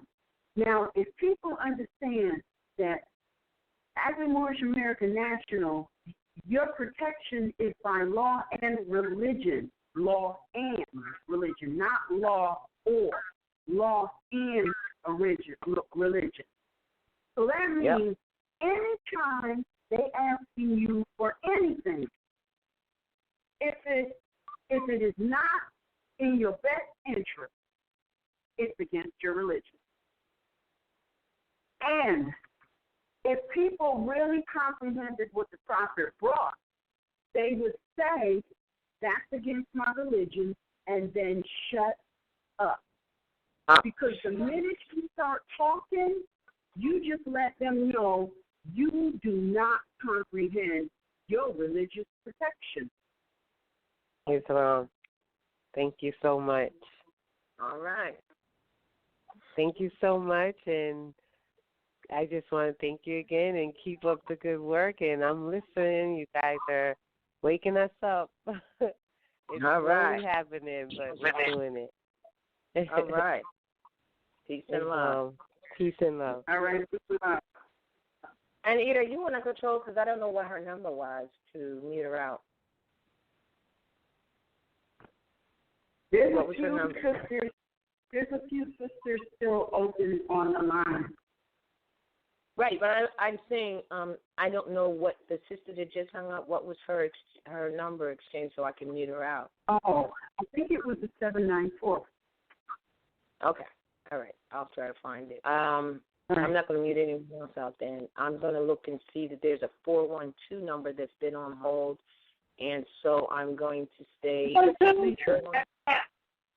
That too? Hey. Hello. Sure. Hello? What do I do? Can you hear me? Yeah. Can you hear me, Captain? Yes, I am.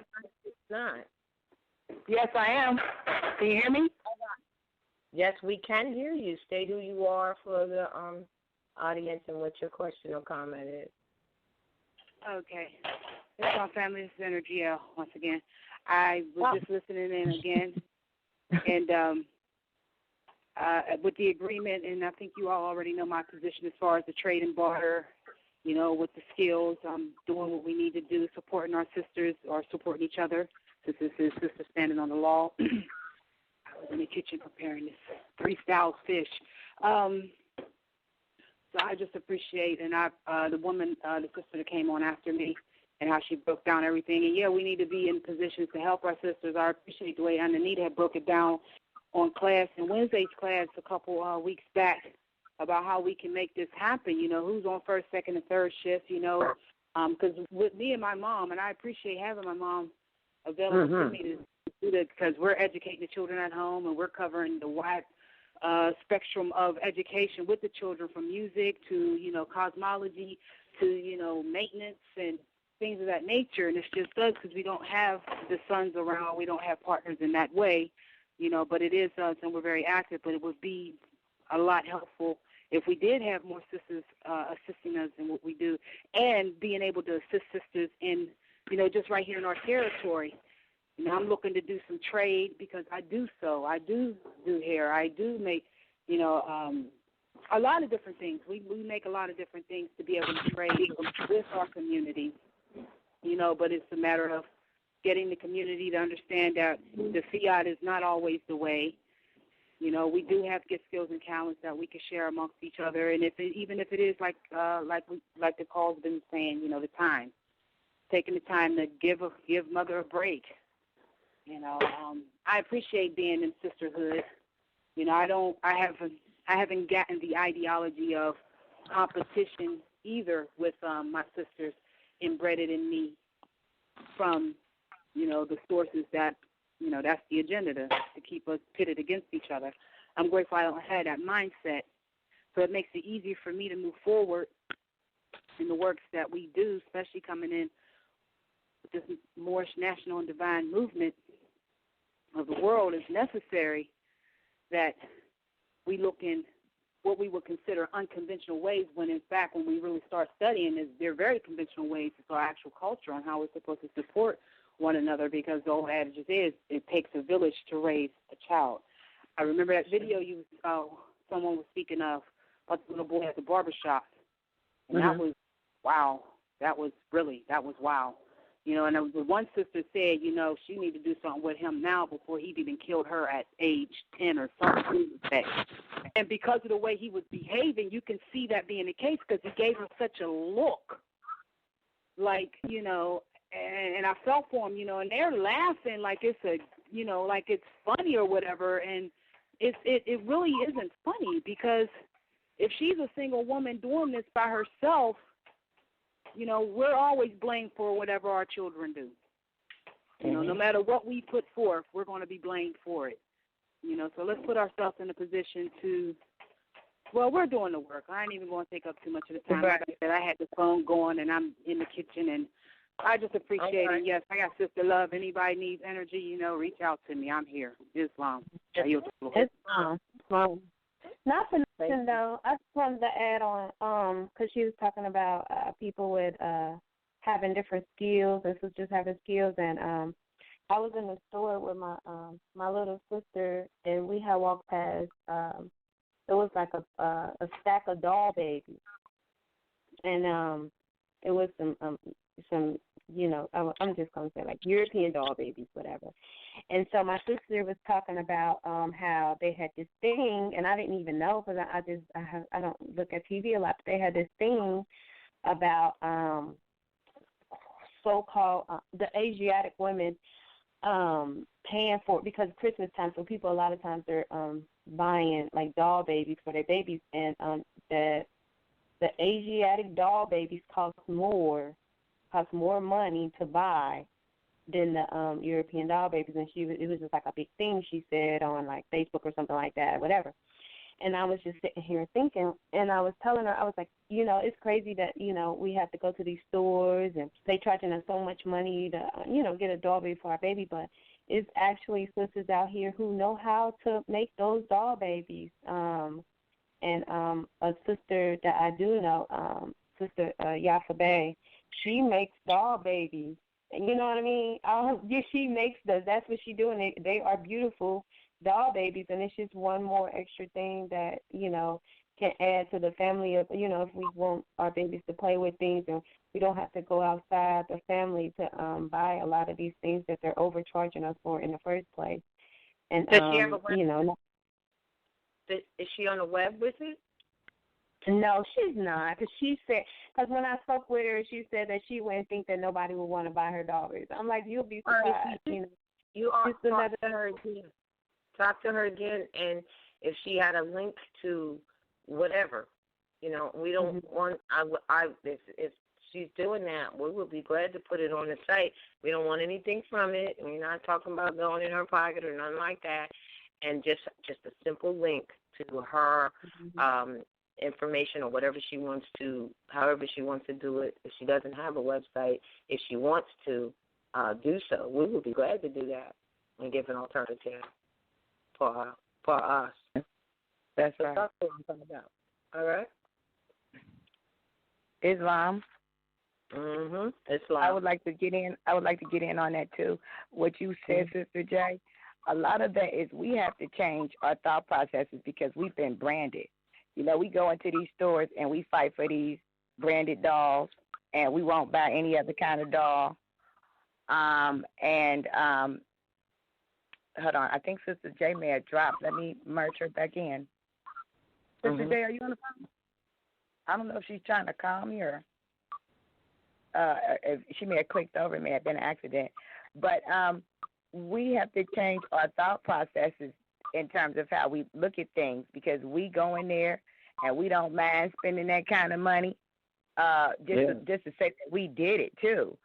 So a lot of things, you know, we're not being forced into these stores, you know, but if that doll baby don't have a brand, or they don't know who it is, or they don't have a national mindset, that, you know, the sister, you know, may be right, but it's a lot of us that there's a lot of awakening where, you know, she could still, you know, she could tap into that market and, you know, and have that service. But the other thing that we need to think about as people, as we move along this life, the very reason that we even work is for the things that we want. So it's food that we work for. It's, you know, the services is, you know, so if we just got back to a bartering system and took the dollar out of it, you know, we wouldn't be limited per se by what we can do and what we can get, because they put a dollar on it so that they can control how much of it you can get or how much you're going to spend. You know, they probably made only $100, so everybody fighting over them $100, and they know that there's not a lot of Asiatic dolls out there. So they play all kinds of games, you know, to increase the bottom line. That's exactly right in their marketing and or capitalism. You're absolutely correct. So then we need to make our own. You know what I mean? And because these are hand done, I'm sure the sister that she's talking about, I'm sure she does them by hand. So you might have to wait a while or whatever. I don't know. I don't know what their processes are, you know. But that's a very good point that you made, you know, because we have to start showing symbols, icons, and things like that of ourselves instead of just, you know, modern European doll babies. Remember the days you couldn't get a doll baby that was brown in any way, shape, form, or fashion, you know? That right there was a conditioning that was going on from the start, you know, right at that point. That helped to, what's the word that Jayana said, depressing of the state of mind. Right there, you know, so it's been going on for a while. But it is time for us to, you know, do the things that we need to do for ourselves. And there's so many talents out there to be able to do that. And even though the sister, she might even be limited in what they call distribution. But when we start supporting what she does, she'll be able to not be so limited and do the things she needs to do to mass produce if she has to. It doesn't have to come under some other company that you have to sign a contract to and go under what you just explained, that type of marketing or taking advantage of. It's called supply and demand. That's really what it's called. And what's interesting is that it doesn't matter whether it's the supply or the demand. If people have a demand for something, then it's going to affect the supply. And if you don't have the supply, then the demand is going to affect or if you don't have the demand, then that affects the supply. So this is what that is played off of, what's called the supply and demand. So to take advantage of that people may now start demanding the doll babies that are brown. So where are you going to go to make them? If you're going to go to make them through their distribution centers or whatever like that, then they're going to first do a contract with you and take most of their finances from you. You know, you won't even be able to have an accounting of what's going on. And then they'll just steal the whole idea, which is what is happening. Yeah. So we'll get there, though, because remember, the wheels are going to stop and they're all going to be in the hands of the Moors. So these are the things we should start thinking about right now. Let's go on to that. Now, I'm going to go to the next caller, but I'm not sure. I believe it's 954. No, I'm sorry. They're already on. Forgive me. 615-995. You're on the air. State your appellation and your question or statement. Islam. I am James Jail in Northwest New Mexico. All right. Peace and love to the mothers. I just wanted to send my love to y'all and my appreciation for all the hard work you do and the education you give to a son of Allah like myself. And when my head is down, I hold it up high when I hear your voice and remember to keep studying and keep putting in work and uplift everybody around me and just be the light. So that's all I want to say and just thank you in Islam. Islam, thank you, Sophie. He just affirmed Sister Jayana's point, right? That's what he just affirmed again. Thank you, brother. Indeed. Thank you. All right. And we have, let's see, I'm looking for the next caller. And I think I don't want to miss anyone that might have had, all right, I just did. Oh, he just took it out. Press 1 and take yourself out of the queue again, because your hand is still up. All right. And then we have. Excuse me, go ahead. Comment, because I heard the sisters talking about how the Asiatic baby dolls is more expensive than the modern European baby dolls. And I would make a suggestion that, hey, how about we start making our own baby dolls like we used to? That's what she said. That's what was said. You missed it. Yes. Oh, I saw that in the text. You missed that when you're on your transition.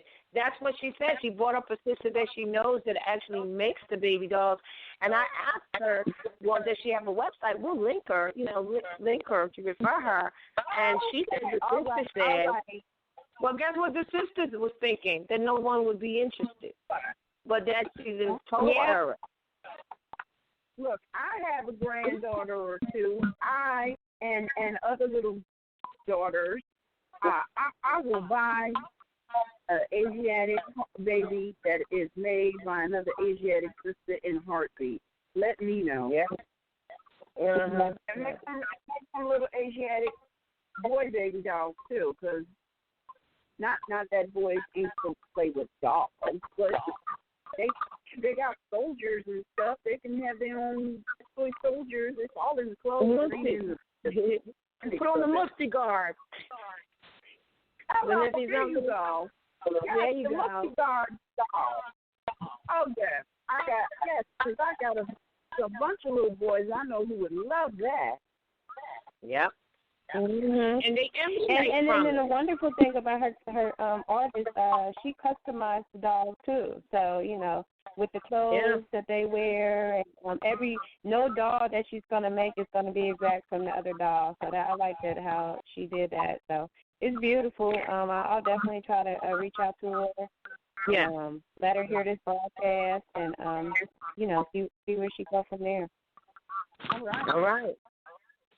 All right, that sounds wonderful. All right, next caller. I'm not sure if I pulled this number or not. Oh, is it? Oh, it's time to close out. But I think there's only one more caller that hasn't been answered. So let's answer. Okay, well, we'll take that, and then we'll close out with Pharaoh's Army. Yeah. We haven't closed out with Pharaoh's Army in a long, long time. Right. All right, let me see. This caller is 910-709. You're on the air. State your appellation for the listeners and your questions.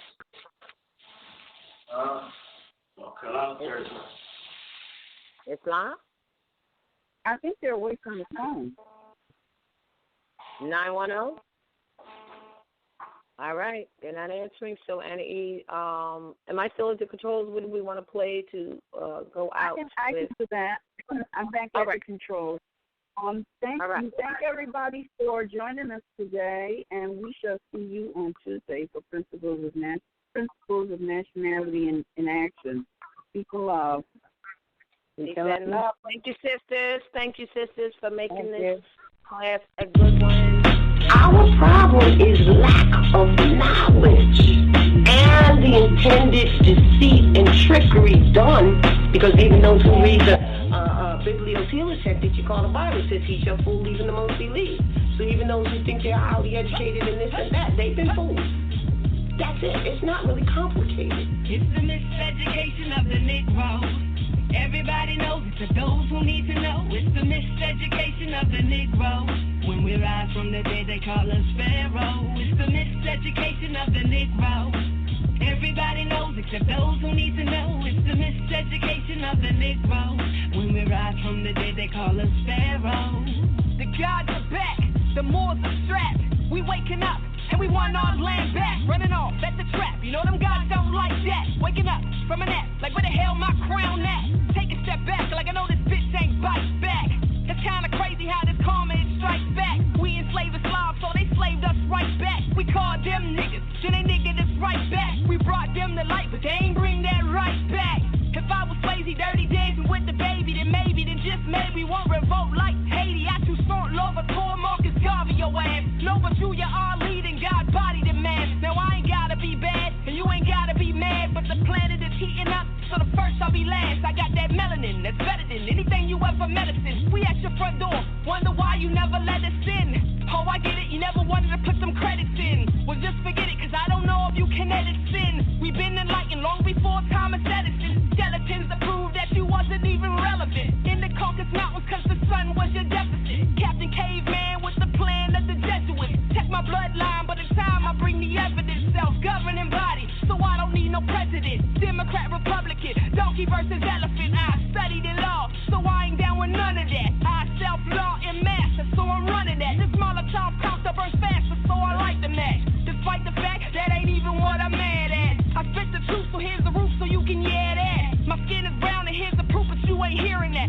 Dead in the eyes of the law, that's why they call you black. Naming all caps when you fall, that's why I strike back. And strike that from the record ab initio. You gon' need more than some pressure, I got a vicious flow. I can take the road to the high, or I can hit them low. Try to calcify my third eye, oh you gon' have to go. Chemtrails all over the sky, and you don't wanna know. Doggone inside of my tribe, they coming no more. If you believe that your history started on a slave boat, I can guarantee you that's where it ended too.